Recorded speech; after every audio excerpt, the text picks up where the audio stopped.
فلا تمترن بها، اس کے بارے میں تم شک اور شبہ نہ کرو. تو قرآن مجید کی ان 2 آیات سے حضرت ابو ہریرہ، حضرت عبداللہ ابن عباس، ان کے علاوہ دوسرے صحابہ اور متعدد تابعین اور بہت سے مفسرین کی رائے یہ ہے کہ ان دونوں آیتوں کے اندر حضرت عیسیٰ ابن مریم علیہ السلام کی آمد کی طرف اشارہ ہے، اور یہ کہ وہ قیامت کی نشانیوں میں سے ایک نشانی ہے. نبی صلی اللہ علیہ وسلم نے اپنی متعدد احادیث کے اندر اس بات کو بڑے واضح طور پر ارشاد فرمایا کہ قیامت کے قائم ہونے سے پہلے پہلے عیسیٰ ابن مریم کا نزول ہوگا، جیسا کہ ابھی مسلم شریف کی وہ حدیث جو حذیفہ ابن اسید رضی اللہ تعالیٰ عنہ کی روایت سے ہم نے آپ کے سامنے پیش کی کہ اللہ کے رسول صلی اللہ علیہ وسلم نے قیامت کی نشانیوں میں 10 بڑی اہم نشانیوں میں سے ایک نشانی کیا بیان فرمائی کہ عیسیٰ ابن مریم کا بھی نزول ہوگا. اس کے علاوہ بھی بہت سی حدیثیں ہیں جیسا کہ بخاری اور مسلم میں ہے کہ لیوشکن، وہ وقت قریب ہے کہ البتہ ضرور بالضرور عیسیٰ ابن مریم اس دنیا کے اندر آئیں گے حاکم بن کر کے، انصافور حاکم بن کر کے خنزیر کو قتل کر دیں گے، جزیہ کو ختم کر دیں گے، اسلام کے علاوہ کسی مذہب کو باقی نہیں رکھیں گے، اور اس دنیا کے اندر مسلمانوں کی امامت کے لیے وہ تشریف لے آئیں گے، ہے کہ نہیں؟ حتیٰ کی بعض روایات کے اندر مسند احمد وغیرہ میں ہے کہ آپ صلی اللہ علیہ وسلم نے یہاں تک بیان فرمایا کہ تم میں کا جو شخص عیسیٰ ابن مریم کا زمانہ پالے تو عیسیٰ ابن مریم کو میرا سلام پہنچائے. یہ چیز میں بعد میں بھول نہ جاؤں اس لیے آپ لوگوں کے سامنے رکھ رہا ہوں. کچھ نہیں کہا تھا کہ ہو سکتا ہے کہ اللہ تبارک و تعالی ہماری اور آپ کی زندگی کے اندر برکت دے، ہماری اور آپ کی عمر لمبی ہو تو حضرت عیسیٰ ابن مریم کے نزول کا زمانہ ہمیں اور آپ کو مل جائے. یہ کچھ کہا نہیں جا سکتا. اور اگر وہ زمانہ مل جائے اور ہم اور آپ اس جماعت کے اندر شریک ہو جائیں تو وہ جماعت بڑی مبارک جماعت ہے جس سے متعلق چند باتیں درس کے آخر میں شاید میں آپ کے سامنے رکھوں. تو کہنے کا مطلب ہے کہ آپ صلی اللہ علیہ وسلم کی یہ فرمانا کہ تم میں کا جو شخص عیسیٰ ابن مریم کو پالے ان سے میرا سلام کہے، اس کا مطلب یہ ہے کہ آپ صلی اللہ علیہ وسلم کو اللہ تبارک و تعالیٰ کی طرف سے یہ علم دیا گیا تھا کہ قیامت کے قائم ہونے سے پہلے پہلے عیسیٰ ابن مریم کا نزول ضرور ہوگا. اب سوال یہ پیدا ہوتا ہے کہ وہ کب نازل ہوں گے، کہاں نازل ہوں گے، اور ان کے نازل ہونے کی کیفیت کیا ہے.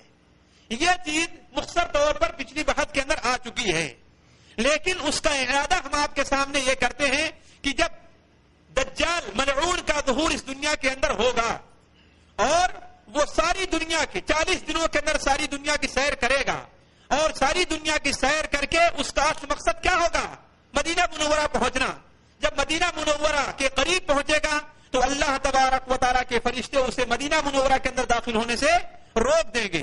وہاں پر جو اپنی بدماشی وہ ظاہر کرے گا، اس کے بعد اس کا رخ کس طرف ہوگا؟ شام کی طرف ہوگا. کیوں؟ اس لیے کہ مسلمانوں کی بقیہ جماعت جو رہے گی وہ شام کی طرف کافروں، مشرکوں، منافقوں، یہود اور نصارہ سے لڑائی کرنے کے اندر مشغول رہے گی. تو اس کا رخ کس طرف ہوگا؟ شام کی طرف ہوگا. جب اس کا رخ شام کی طرف ہوگا اور مسلمان اس سے لڑائی کے لیے تیاری میں مشغول ہوں گے، اس وقت ان کا امام جیسا کہ احادیث سے ظاہر ہوتا ہے کون ہوں گے؟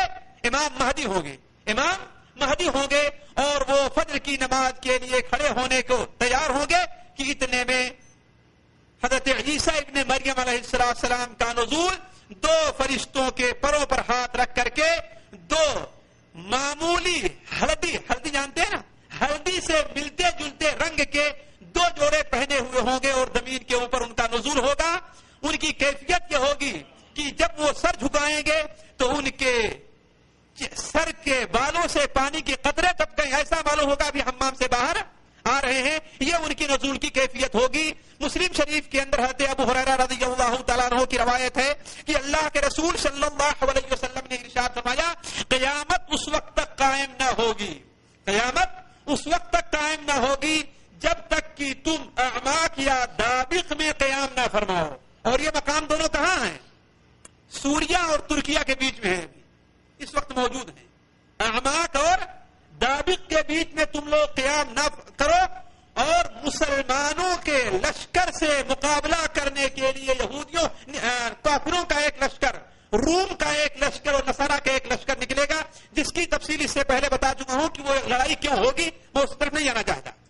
تو مسلمان 3 گروپ ہوں گے۔ پہلا گروپ تو مسلمانوں کا بھاگ کھڑا ہوگا، جس کی توبہ اللہ تعالیٰ کبھی قبول نہ فرمائے گا۔ دوسری جماعت مسلمانوں کی لڑائی کرے گی اور قتل کی جائے گی، اللہ تعالیٰ کے نزدیک وہ سب سے بڑے شہداء کے اندر ان کا شمار ہوگا۔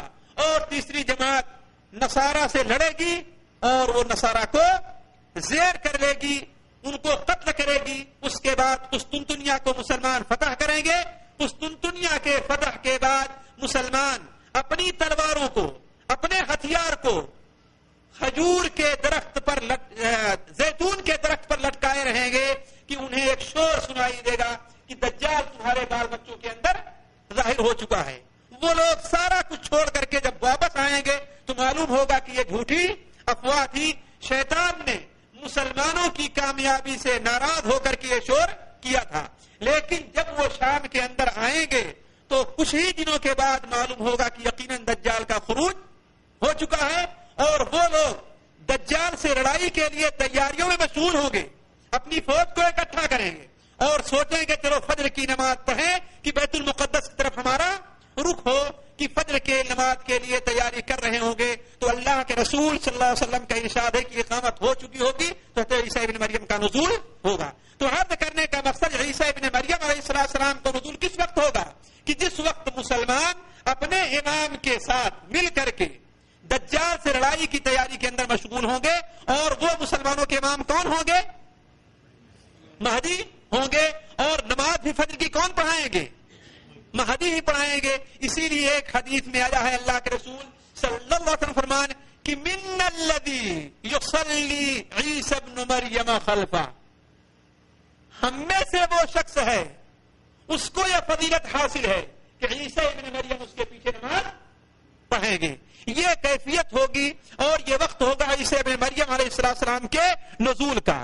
ذرا 1 منٹ رک کر کے ہمارے اور آپ کے کام کی بات جو ہے اور اللہ کے رسول صلی اللہ علیہ وسلم اس طرف ہماری اور آپ کی توجہ دلائی ہے، یہ دیکھیں کہ عیسی ابن مریم کے خد و خال کیا ہوں گے، عیسی ابن مریم علیہ السلام کی شکل و شباہت کیا ہوگی۔